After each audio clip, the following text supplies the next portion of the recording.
Assalamualaikum warahmatullahi wabarakatuh.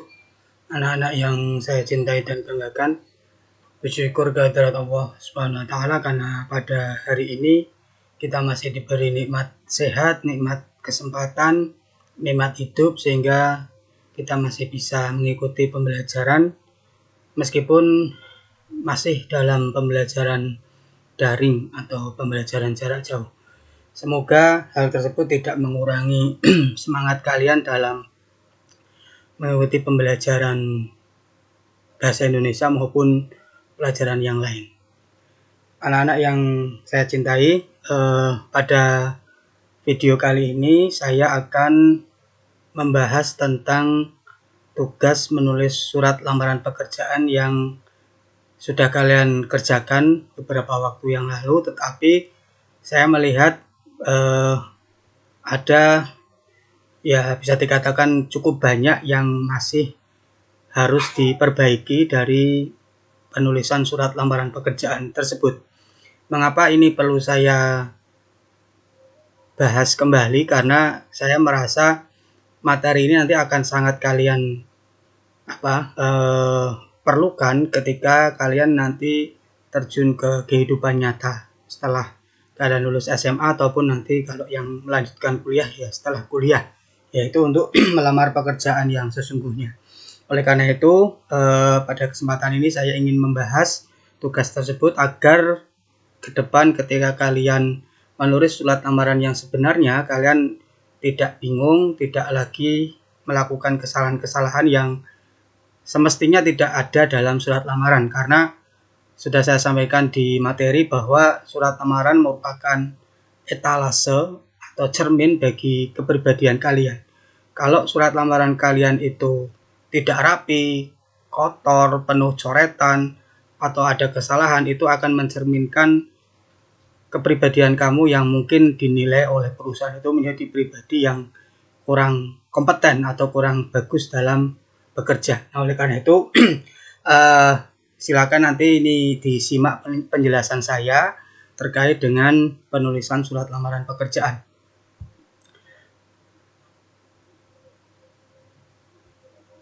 Nah, ada beberapa kesalahan yang sering ditemukan pada surat lamaran pekerjaan. Ini saya ambil dari salah satu tugas yang ada di tugas kalian kemarin. Nah, yang pertama misalnya penulisan bagian alamat tidak sejajar atau tidak lurus dengan tanda titik 2 pada bagian lampiran. Nah, ini di bagian sini nih tidak lurus. Terus kemudian penulisan bagian pemberian identitas dan berkas persyaratan tidak menjorok ke dalam. Ini di bagian ini tidak menjorok ini ya, di kotak yang ini. Terus kemudian alamat pelamar tidak lengkap. Ini hanya menyebutkan misalnya desa saja, tidak ada RT RW, tidak ada nomor rumah, tidak ada kode pos dan sebagainya. Kemudian pada akhir pemberian berkas persyaratan tidak diari tanda titik koma. Ini di bagian sini ini tidak ada tanda titik koma. Kemudian bagian nama dan tanda tangan pelamar melebihi garis batas bawah kertas. Ini kalau ini tidak, tetapi beberapa saya lihat ada yang sampai ke bawah ya, sampai di luar batas garis itu, sehingga ini kesannya tidak rapi. Kemudian huruf pertama pada bagian pemberian identitas pelamar menggunakan huruf besar. Nah, ini contohnya ini nama N-nya besar, tempat tanggal lahir T-nya besar, pendidikan P-nya besar. Nah, ini kan harusnya tidak huruf besar ya. Nah, kemudian tulisannya tidak rapi. Nah, ini tulisan itu tidak harus bagus ya, tidak harus kemudian yang seperti kalau orang nulis di ijazah itu tidak, tetapi yang penting itu rapi dan jelas atau bisa terbaca ya. Jadi kalian tidak perlu minta dituliskan oleh orang lain yang mungkin tulisannya bagus, tetap harus menggunakan tulisan kalian sendiri tetapi harus rapi. Nah, oleh karena itu menulis surat lamaran mungkin tidak cukup satu kali ya, bahkan bisa berkali-kali mungkin. Oleh karena itu nanti kalau kalian akan melamar atau akan menulis surat lamaran yang sebenarnya, kalian persiapkan kertasnya jangan hanya satu, mungkin bisa sampai 5 atau 10 karena ya memang harus hati-hati sekali. Kemudian ada bagian surat yang tidak lengkap. Nah, ini kalau di contoh ini adalah tidak ada tanggal penulisan surat, tempat tanggal penulisan surat ini di bagian kanan atas ini. Kemudian isi surat tidak sesuai dengan lowongan pekerjaan. Ini saya baca surat ini tugas dari salah satu teman kalian ini tidak sesuai dengan iklannya. Nah, ini kan lucu. Kalau kalian melamar tetapi kok isinya tidak sesuai dengan yang dilamar atau tidak sesuai dengan iklannya. Nah, ini harus betul-betul diperhatikan ya. Ibaratnya ini kalian nanti salah alamat ya, salah sasaran itu. Oke, ya ini beberapa kesalahan yang saya temukan pada tugas kalian kemarin. Nah, ini sekarang saya akan membahas tugas kemarin yang berdasarkan iklan berikut ini. Ya, ini iklannya kan seperti ini ya. Ini kalian sudah lihat di tugas kemarin ya. Nah, sebelum kalian menulis surat lamaran, maka kalian harus memahami dulu isi iklannya itu apa. Karena tanpa memahami isi iklannya, maka kalian mungkin akan salah dalam menulis surat lamarannya. Nah, yang pertama tentu saja kalian harus tahu bahwa nama perusahaan yang mengiklankan lowongan itu apa. Nah, ini kalau di iklan itu kan Mirota Pasaraya. Kemudian untuk alamat pengirimannya, kalau di dalam iklannya tidak menyebutkan ada PT atau CV atau apa ya, kalian cukup menuliskan seperti yang tertulis di iklannya. Misalnya kalau di situ kan Mirota Pasaraya, nah ada CQ itu berarti ditujukan untuk siapa. Nah, kalau di situ kan disebutkan misalnya bagian personalia dalam kurung Ibu Tia ya. Jalan Kalimantan KM 6,1 nomor 49B Yogyakarta. Ini nanti saya jelaskan berikutnya. Kemudian kalian juga harus memahami kadang iklan lowongan itu tidak hanya menawarkan satu jenis pekerjaan, ada beberapa jenis pekerjaan yang ditawarkan. Nah, kalau dalam iklan itu adalah pramuniaga dan kasir. Nah, otomatis berarti kalian nanti harus memilih salah satu. Tidak boleh kok melamar dua-duanya ya.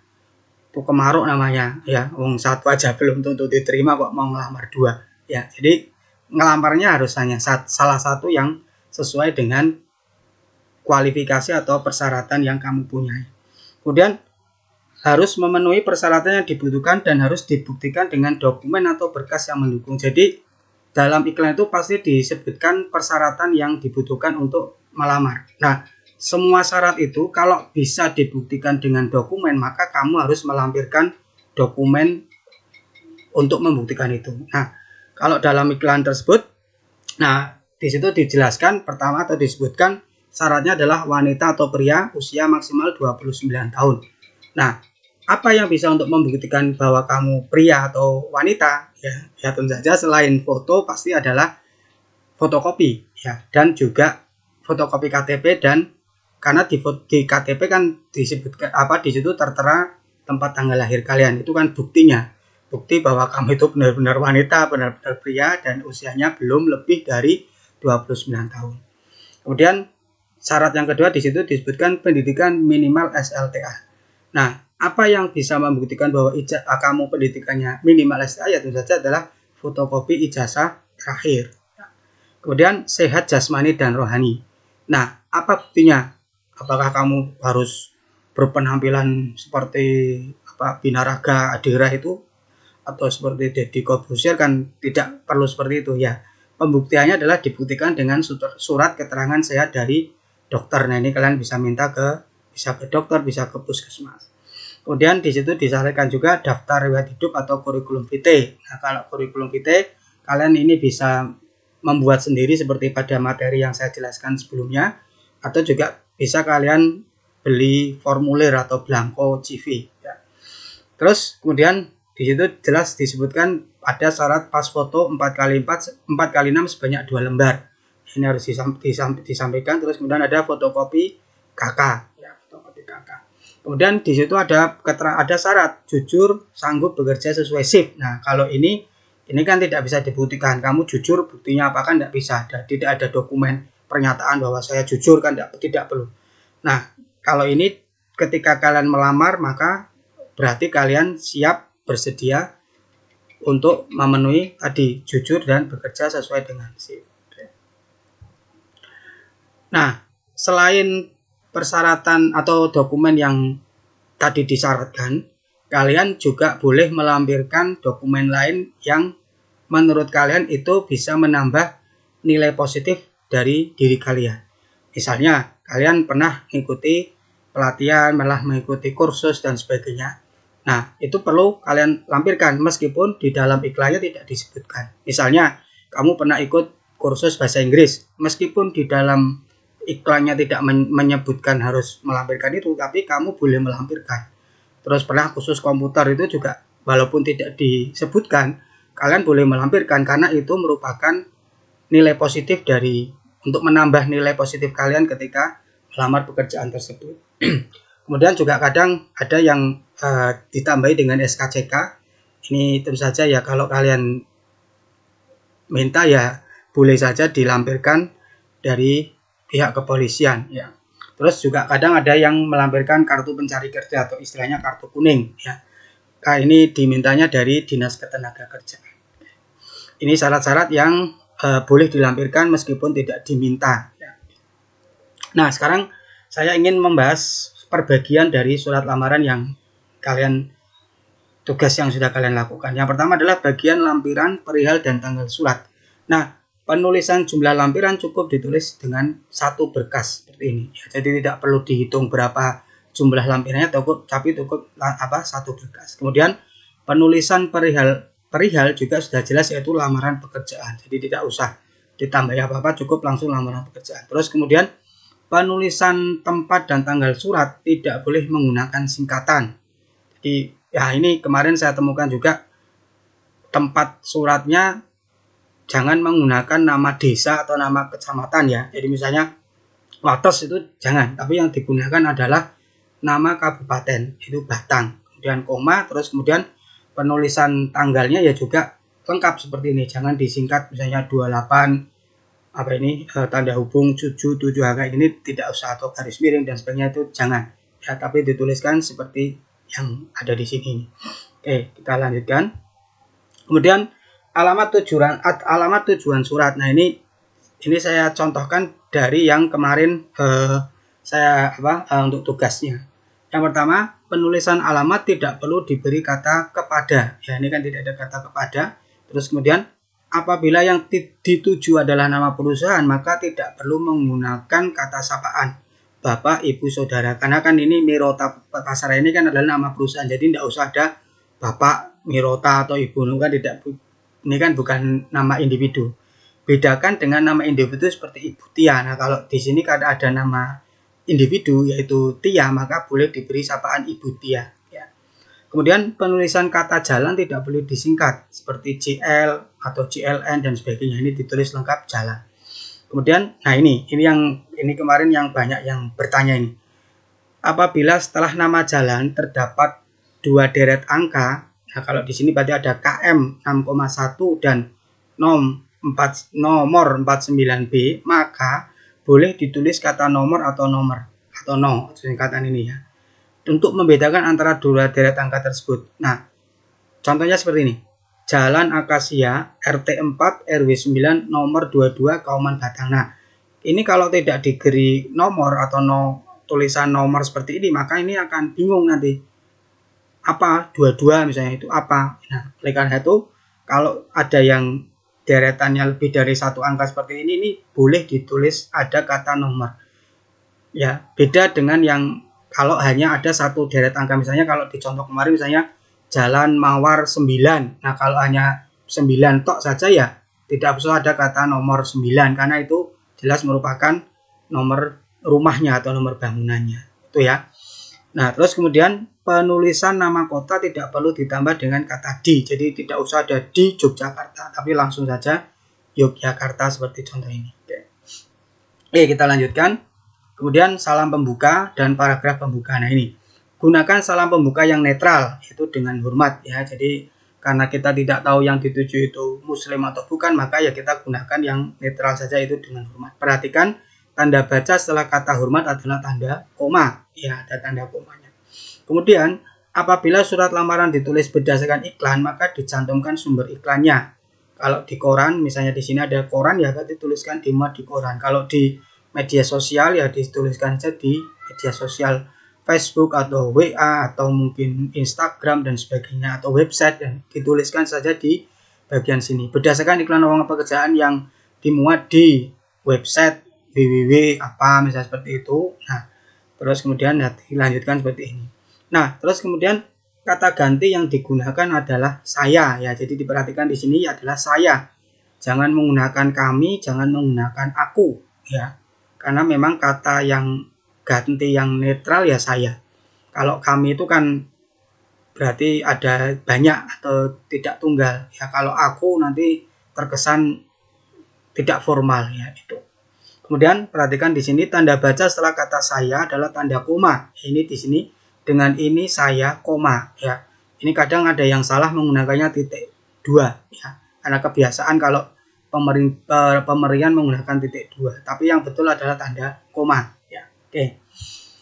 Terus kemudian pemerian identitas pelamar. Nah, kalian perhatikan di sini ya.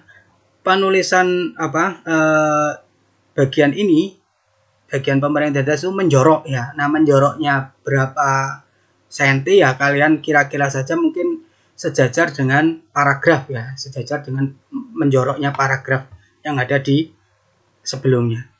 Nah, terus kemudian penulisan kata nama, tempat, pendidikan, alamat, dan nomor menggunakan huruf kecil. Kalian perhatikan di sini, N, nama, tempat, T kecil, pendidikan, P kecil, alamat, A kecil, nomor, N kecil. Ya. Nah, terus kemudian untuk bagian sini yang nama ini ya dituliskan seperti ini. Ya. Andin Karisma Putri, Batang 26 Juli 2000, pendidikan SMA, alamat. Nah ini, ya. Untuk nama pelamar di bagian pemberian identitas tidak perlu menggunakan gelar. Jadi kalau kalian punya gelar tidak perlu dituliskan di sini. Gelar nanti cukup dituliskan di daftar riwayat hidup atau kurikulum vitae. Kemudian alamat dan nomor HP pelamar harus dituliskan secara lengkap karena akan menjadi alamat korespondensi apabila perusahaan akan menghubungi pelamar jika akan diterima atau diwawancara. Jadi alamat di sini harus lengkap. Ya. Saya perhatikan di situ di surat tugas lamaran kalian alamatnya tidak lengkap. Ini nanti akan menyulitkan kalau perusahaan itu akan mengirim misalnya undangan untuk kalian hadir wawancara. Ya meskipun di sini sudah ada nomor HP ya, tetapi sebaiknya alamatnya juga ditulis secara lengkap. Nah, kemudian bagian berikutnya adalah pernyataan melamar dan pekerjaan yang diinginkan atau yang ingin dilamar. Nah, ini kalian perhatikan. Penulisan kata mengajukan, nah ini kalian perhatikan di sini mengajukan menggunakan huruf kecil, M-nya huruf kecil. Karena apa? Karena ini masih satu rangkaian dengan sebelumnya. Ya.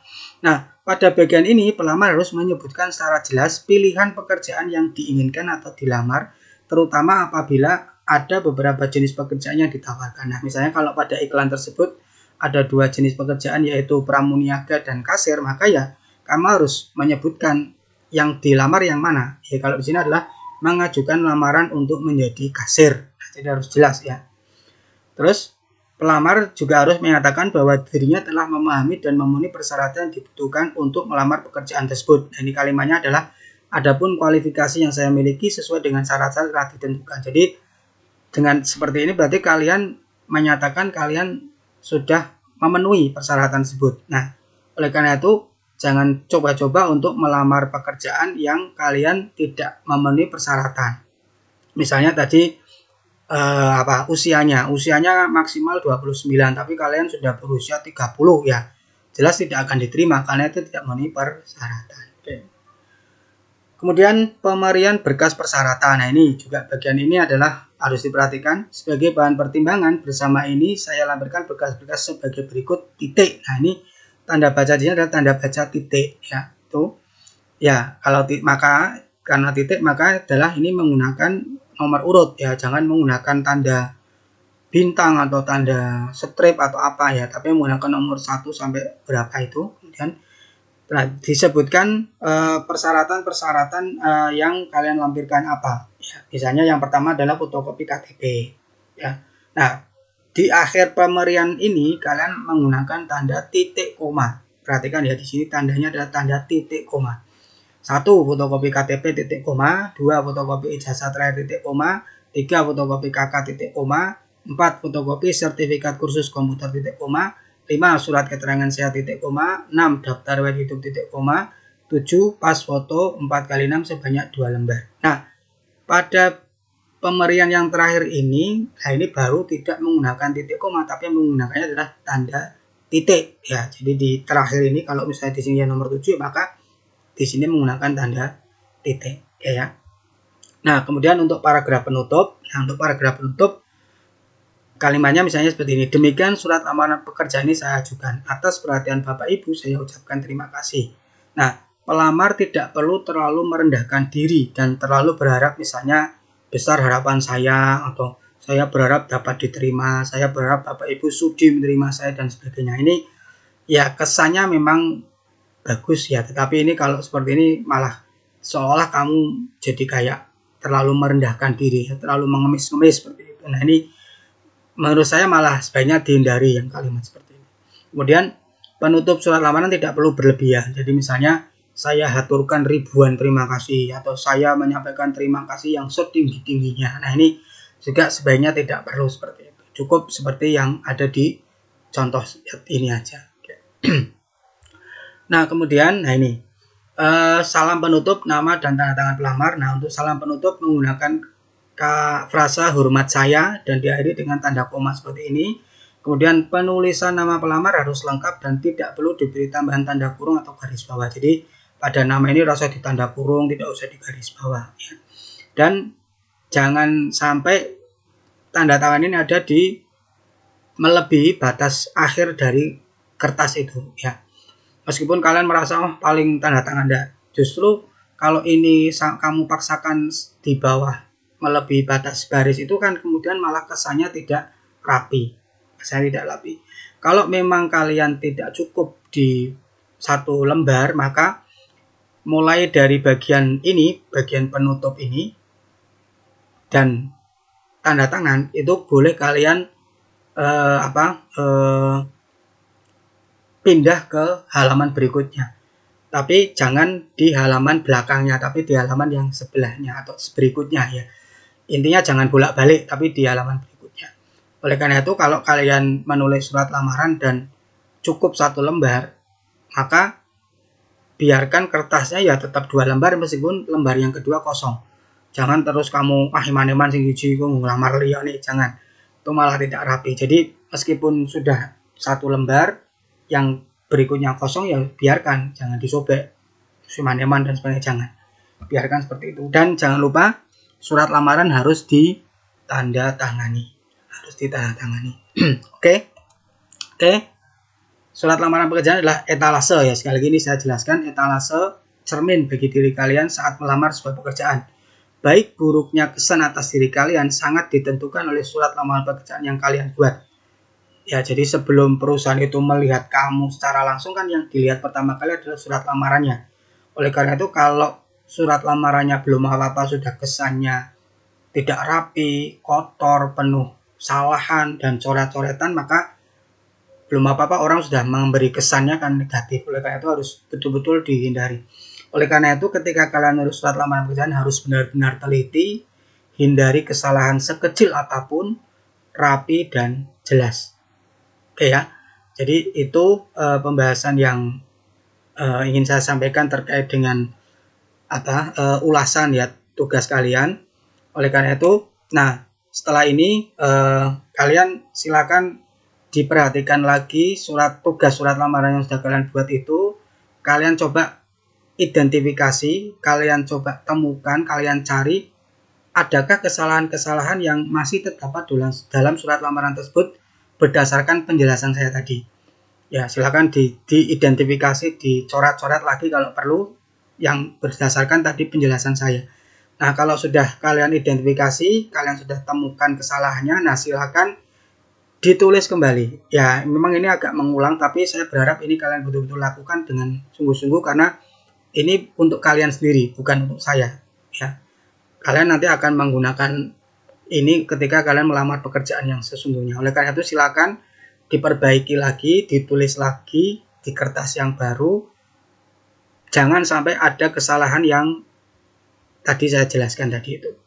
Nah, kalau sudah silakan kalian unggah kembali tugas tersebut di tugas 4 ya.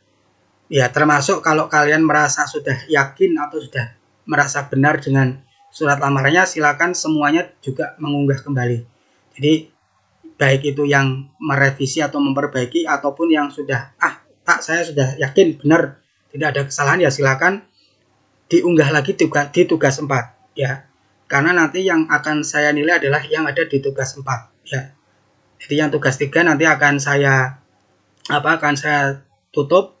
Nanti kalian mengunggah baik itu yang belum maupun yang memperbaiki ataupun yang sudah dan sudah merasa yakin benar, maka tugasnya kembali diunggah di tugas 4 ya. Sekali lagi nanti kalian unggah lagi di tugas 4 dan di situ nanti yang akan saya nilai yang sudah diperbaiki ya, yang sudah diperbaiki. Oke, silakan itu penjelasan saya terkait dengan tugas tersebut. Kalau masih ada pertanyaan silakan jangan sungkan untuk bertanya langsung kepada saya melalui WA yang saya yakin kalian sudah punya nomornya. Oke, terima kasih. Sekali lagi penjelasan saya semoga bisa dipahami dan silakan tugas tersebut untuk kalian perbaiki lagi. Jadi ini semacam ada perpanjangan ya. Kalau PPKM itu bisa diperpanjang ya, tugas ini saya perpanjang 1 minggu lagi ya, karena saya ingin tugas ini betul-betul sempurna, karena ini nanti surat lamarannya akan kamu simpan, karena suatu saat nanti ketika kamu lulus, kalian akan ketika melamar pekerjaan kamu bisa gunakan contoh itu yang sudah benar. Baik, demikian pembahasan tugas kali ini. Terima kasih atas perhatiannya.